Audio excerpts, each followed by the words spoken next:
Hello everyone, my name's Peter, I'm the Dungeon Doctor.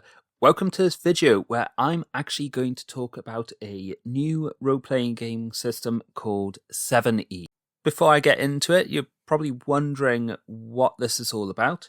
Well, 7E is essentially my personal attempt to provide a spiritual successor to the game 5E, which was originally developed by Dungeons & Dragons' WOTC.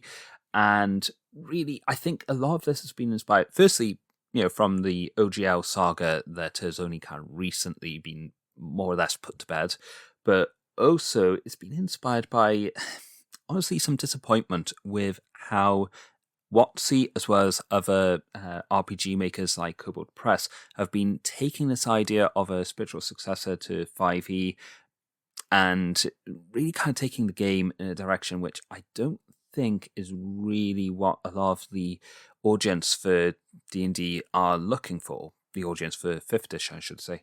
So, without further ado, I'm going to kind of show you all at least an introduction to 7E and what it is kind of all about and what it has to offer. The landing page for 7E is shown here. I've been writing everything onto Fandom as I've been writing this. So all of this information I'm going to be producing is freely available on the internet in a quite easy to access format. And really it's there in a way that people are able to, get to use as soon as possible. There's no kind of delays or sort of like putting stuff into playtest PDFs that are maybe a bit less convenient for people to read.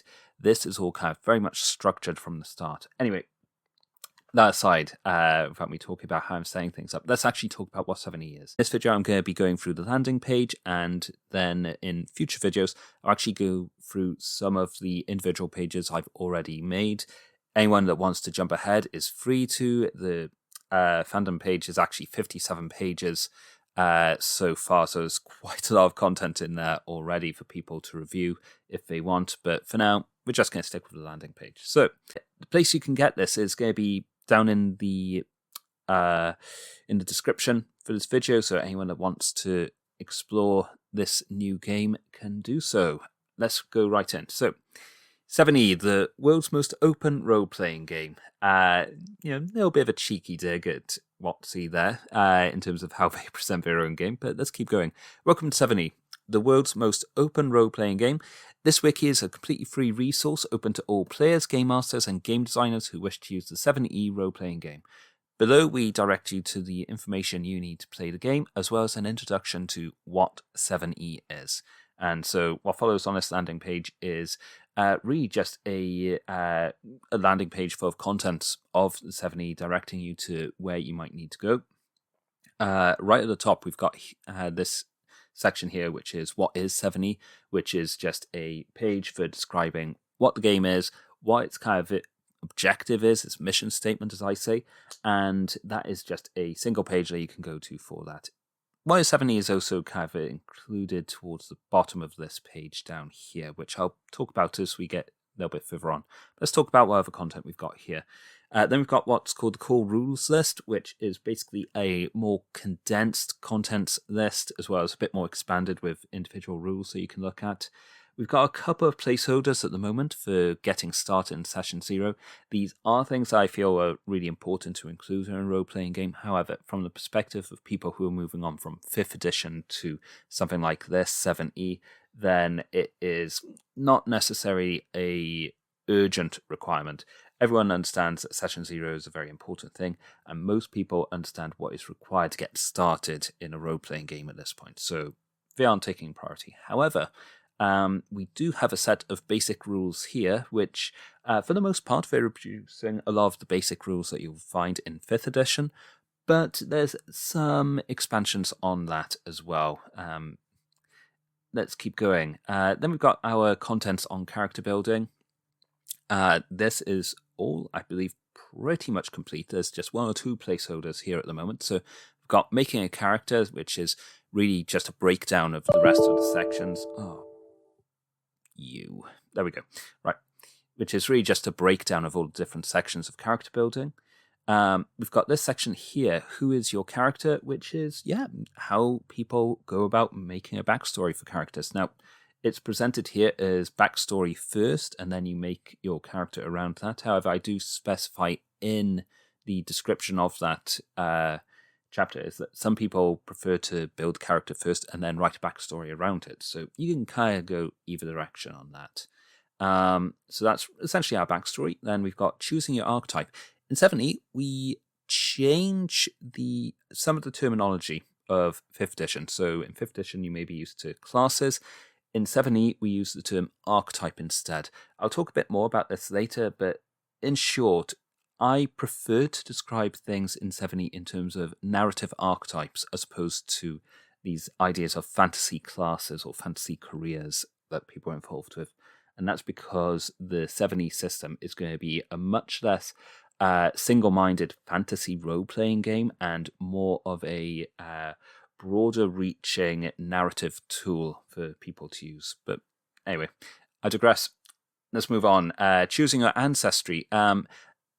No surprises here. We aren't using the word race to describe races. We're using the term ancestry, which I believe is popular in Pathfinder 2 as well as a few other RPGs. And really, it's a much nicer word. I don't like the word species so much that I believe that OneD&D may still be going on with, because at the end of the day, it's still very othering, and I prefer ancestry as this idea that really sort of captures the idea that you're including features which are related to how you were born, as well as to some extent how you were raised. Anyway, creating your background. Background is essentially sort of your career up to the point where you become an adventurer. It really deals with any skills that you pick up in your character's career before they go adventuring. Ability scores, very much similar to 5th edition. Leveling up. This is probably nothing too surprising here, except for I do reframe how the starting levels of characters begin. So every character starts at level 1. However, there are what I call a set of level 0 features that characters get depending on which archetype they take. So this is going to capture stuff like what your initial starting saving throws are. It's going to capture what your initial hit points are. And these are really going to capture the idea that your character has, up until that point in the story, been this one single archetype, be it equivalent of a barbarian or a fighter, etc. And level 0 really captures that. Anyway, you can get more there. Diversifying.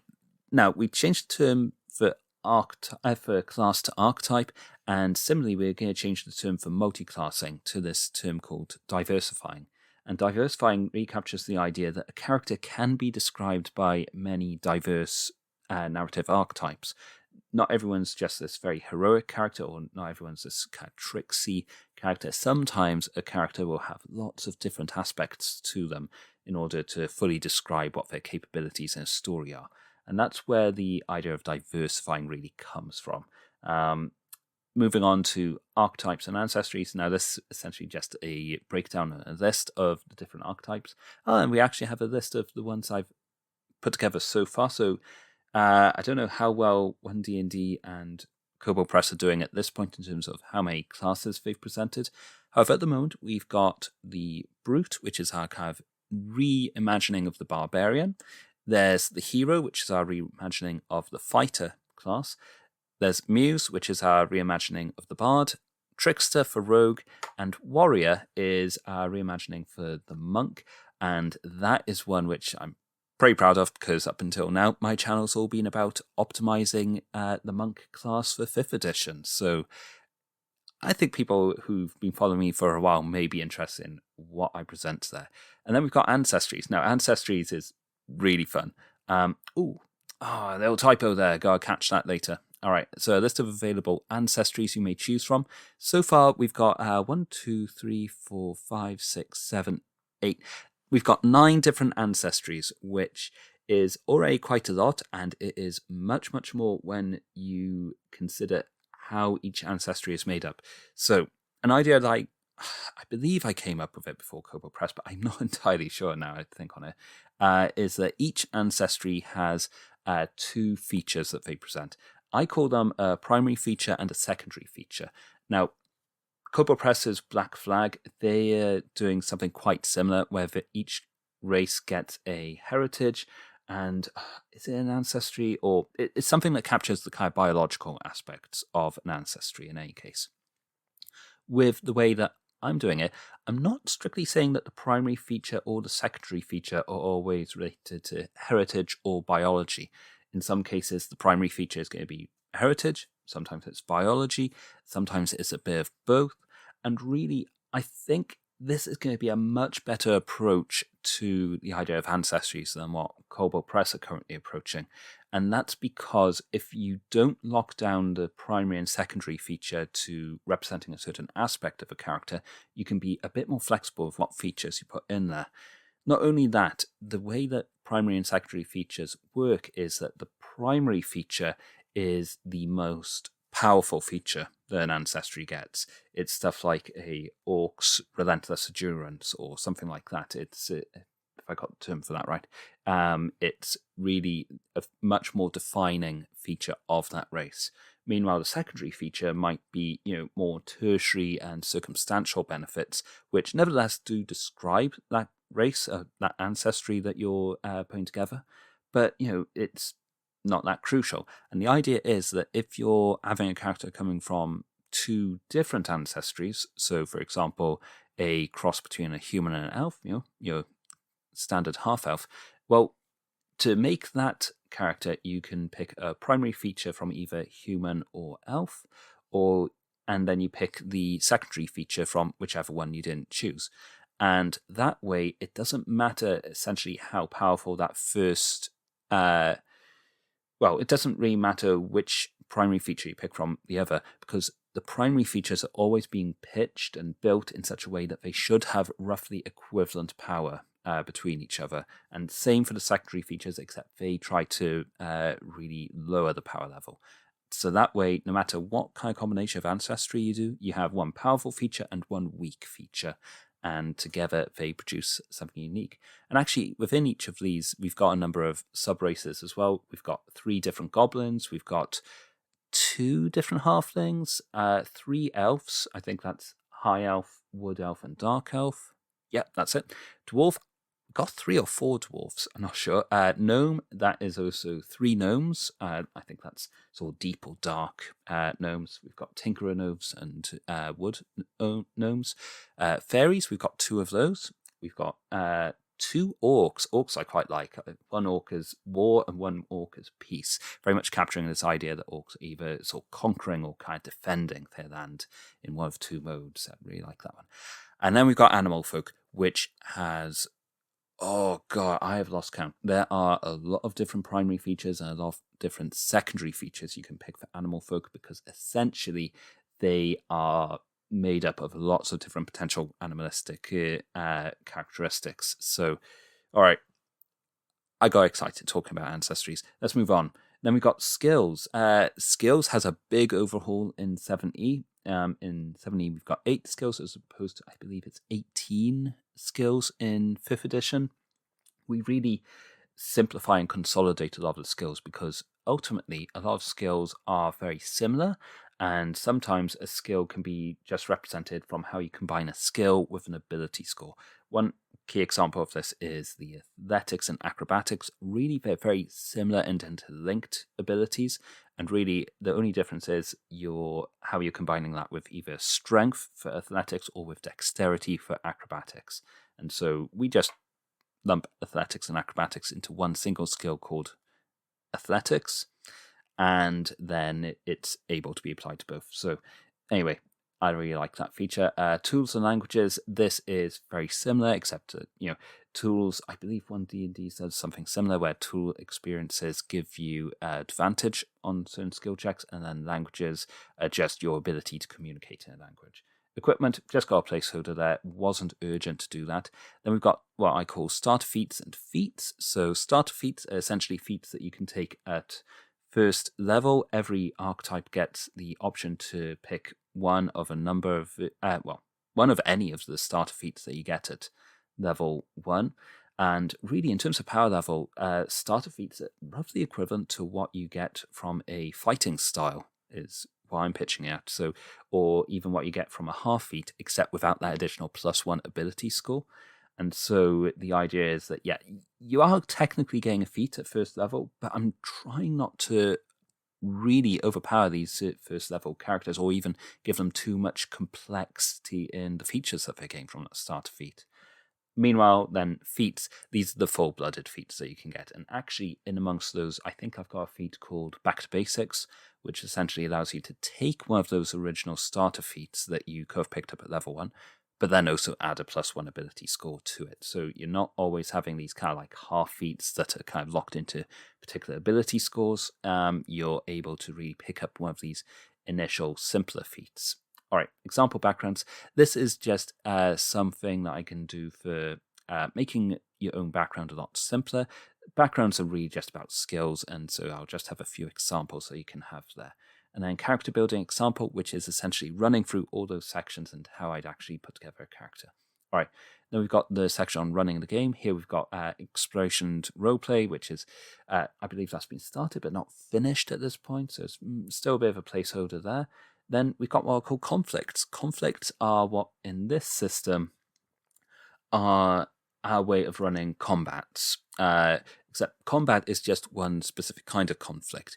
You can have a lot of different kinds of conflict in a story. You can have negotiations, like intense ones where you're trying to persuade like a powerful character or an antagonist to do something for you or act in a certain way.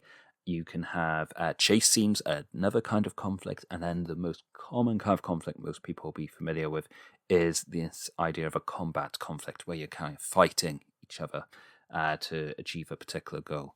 And the idea is that conflicts will all have some commonalities between them, some common rules.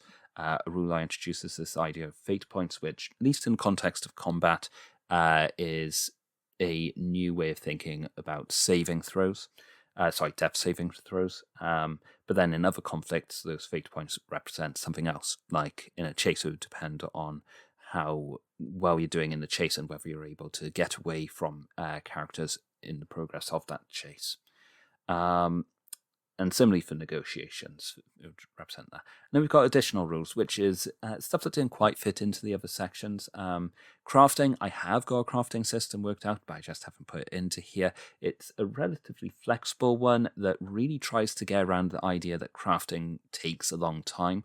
I feel like crafting should take a long time if you're trying to make a permanently magical item, but there's a nice middle ground that people could have where you craft a magical item and you make it temporarily magical by sinking spell slots into it. Still, that is not my priority right at the moment. Stamina and combat prowess, that is something that's a particularly important feature to the martial classes, which martial archetypes I've already created. So that would be the barbarian, fighter, and monk equivalents, which are brute, hero, and warrior equivalent. And without going into too much detail, essentially, rather than those archetypes having different features that they can use so many times a day, all of them get a common resource called stamina.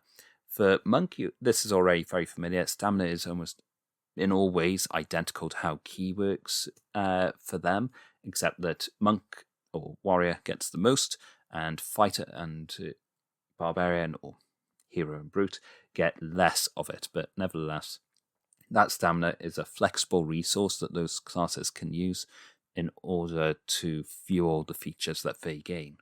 Then we've got magic. It's a bit of a placeholder at the moment, although the spellcasting rules are almost complete with some hopefully not too major changes to the spellcasting rules. Mainly, it's a lot of quality of life stuff to make it simpler, if anything. Compatibility guides, these are going to be written as I start to get more and more material done, but essentially this is going to tell people how they can take a character in 5th edition and convert it to 7e. Lore, I've done a little bit of stuff in the background on lore, but I'm not making it a priority. I'm more focused on the gaming system at this point. And then fan content, this is way thinking ahead, but anyone that produces work for 7e that is not kind of produced by myself, but is nevertheless compatible with it or designed for it, could be then put into there. All right, so just to kind of cover the last bits for this landing page, I'm going to go through quickly on this section of what is 7E. I think I'll call it a close for today on that. All right, so what is 7E? 7E is a completely open source role-playing game with all core content released under Creative Commons 4.0 license. That's the same license that the SRD5, which is the core rules for 5th edition, is released under. I was starting to release under it already, and then I was delighted when 5th edition did the same. So that's nice. Anyway, so it just means that game designers are empowered to use 7E as a game however they choose. They can take mechanics from it, they can copy and modify it. The only restriction is that adequate attribution is given. I've got an attribution statement at the bottom of this page. So no monetary reward is being gained from these rules publications. They're just being produced on Fandom. I'm not charging anyone. I haven't got a Patreon. I haven't got people backing me in any way. This is purely something I'm doing for the love of it, because I really love 5th edition, and I don't like how OneD&D is tackling it. Kobold Press, I think, could be doing a lot better with how they're doing it, if I'm being frank. No offense to them, but I think I haven't got a lot of confidence in them at the moment. I want them to change that. Fingers crossed they do. Anyway, but yeah, it's a resource entirely for the benefit of the tabletop role-playing gaming community. It's a project of passion, not profit. All right, so what is 7E? 7E is a spiritual successor to Dungeons & Dragons 5th edition, but is not Dungeons & Dragons. So I'm really being specific on I'm not associated with the brand in any way, and I don't use the terms D&D in any other place except to say that I am not D&D, which I believe is legally fair enough. I don't think anyone could argue that it is trying to pretend to be D&D if I'm using it in that context. I'm sure lawyers will let me know if they get annoyed in any case. Anyway, you will find that 7E uses game mechanics inspired by Dungeons & Dragons 5th edition, very much so. In fact, I give credit to a lot of the rules I take from the SRD. And generally, it will be able to use content design for that system. I mean, with some caveats in that there will be some compatibility guides just to tell you how you can take particularly stuff like skills from one system to another. It's also intended that content design for 7E will, generally speaking, be usable with Dungeons & Dragons 5th edition, and I would also say generally applicable to the new OneD&D as well, and potentially Kobold Press, depending on how they take their product. 7E is not intended to infringe upon the copyright or intellectual property of publishers. So yes, anything that I publish here is not intended to take a bit of content that's not in that SRD and make it freely available. I may take inspiration from stuff that's been produced outside of the SRD. For example, I do take a number of the races that weren't produced within there, and I do not take the mechanics from them, at least not wholesale, but I certainly take some inspiration from those. And then I say, okay, this is how I would take on those mechanics instead. And nothing is being copied verbatim or without consideration that way. Let's see. We encourage players of 7E to support the official release of content which is usable within the system. Yes, so for example, if you wanted to use the Gloomstalker in this system, you can, but obviously pay for it before you actually use it in the system. 7E is an expressionless role-playing game system. So if anyone's familiar with GURPS, I believe that's General Universal System for Role-Playing Games. If I got all the words right for that. GURPS is a way of sort of like playing a RPG game in any kind of setting or genre. 7E essentially tries to do the same as that, except it's doing it with the 5th edition rule set. And it is presenting all the rules not in terms of a fantasy setting, but in terms of a narrative setting. The only thing that's true about all the rules in 7E is that they're thinking of it as a story, rather than as a fantasy setting or a historical recreation. It's all very much about narrative significance. It's all about narrative satisfaction in how things work. That being said, if you want to experience, for example, a very specific genre, 7E doesn't pretend that it's going to be the best fit for everyone. So, for example, if you want to do investigate horror, Call of Cthulhu is a brilliant system that people may want to go to. And similarly, a story of thieves succeeding in a heist, a great system for that would be Blades in the Dark or its variants as well. So, go to the right gaming system for what you need. However, that being said, like GURPS and honestly like 5th edition has been used by so many different third parties, 7e excels at providing one single rule set which can be easily switched between for taking on many different genres and experiences within a single story.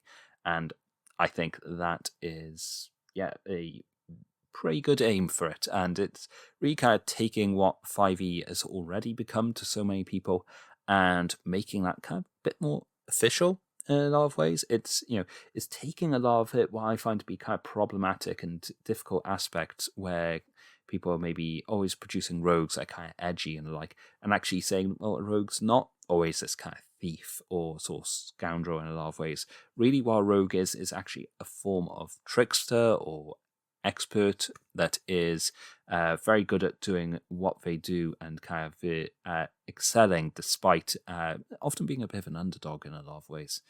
All right, and then last thing just to note at the bottom, we've got some navigation stuff in addition to all the contents, and then we've got our copyright notices. This one's lifted from the 5e SRD, and then this last one is my own credit for this. And in this, I both include a credit to myself. 7e it was produced by me, Peter Rees, and also I do make it clear that that a lot of the material herein is also produced within the 5e system reference document as well, because I don't want it to feel like people can just credit this work without also giving due credit to the original system that inspired a lot of the mechanics as well. It's more that, they're kind of being fused together, my own rule set with 5th edition. Anyway, I think that about covers it. Next video, I don't know what I'm going to cover first. So you know what? If there's anything that people are really interested in me covering, having looked at this initial video, let me know in the comments below. And yeah, let's get talking. All right. Thanks, everyone, and happy gaming.